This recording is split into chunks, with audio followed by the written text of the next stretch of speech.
Abangan. Ayan. Dito tayo rito. Tingnan natin yung tingnan natin yung mga lugar dito kung ano yung tsura.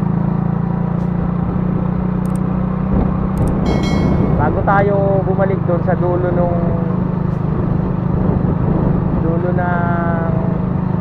The Longest Boulevard na yun.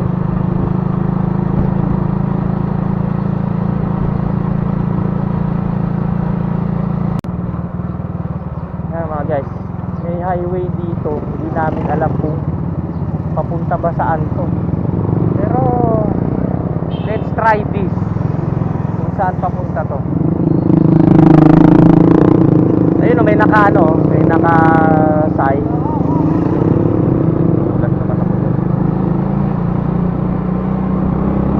Anong barangay to? Ito, barangay pa rin to ng dito pa rin tayo.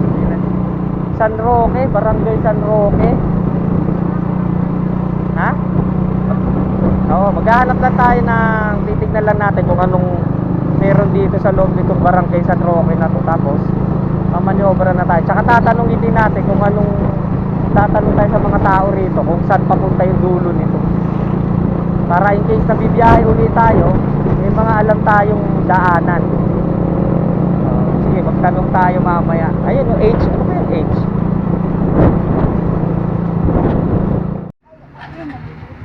O yan, lugaw breakfast muna tayo. Babalik na kami kasi yung dulo noon ay bayan ng Mercedes, no?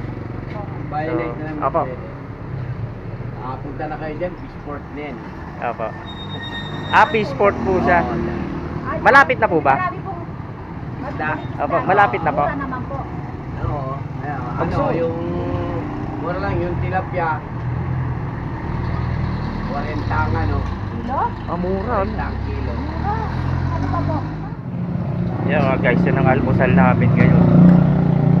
Lugaw with egg. Sarap. Tapos nilagyan ng kalamansi.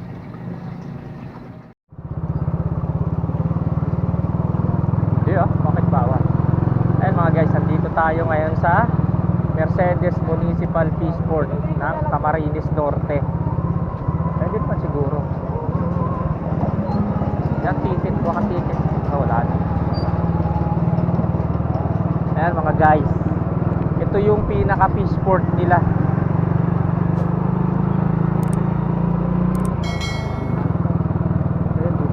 Mercedes Peaceport ng Camarines Norte. So ikutin natin yung tingnan mo yung mga seafoods nila, kung ano yung mga available nila. Yan ha? Bababa ka pa ba? Kaya tingin tayo kung ano yung meron dito sa bulungan.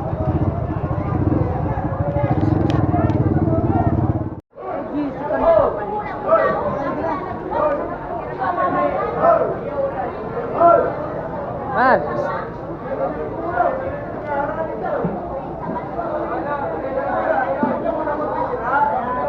Huwag ka lang sa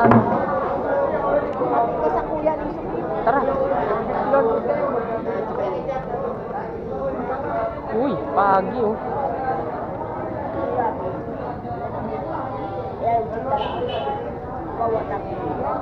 Pagi. Pagi. Ang laki Tara.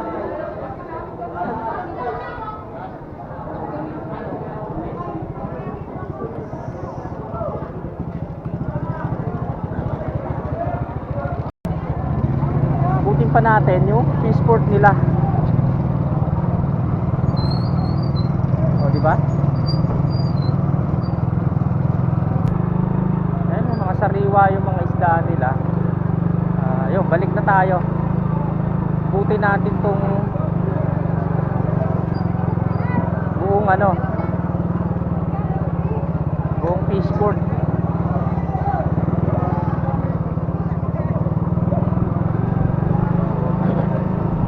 Ayan, nagbababa sila ng mga yelo rito para dun sa mga huling isda.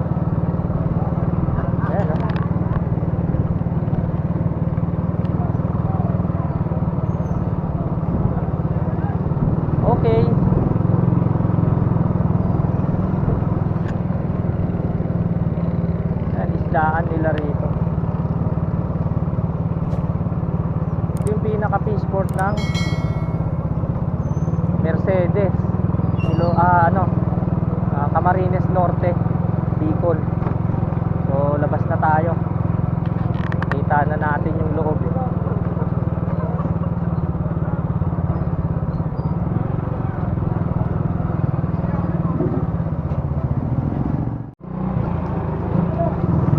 Okay mga guys, galing na tayo dito sa fishport. So balik na tayo.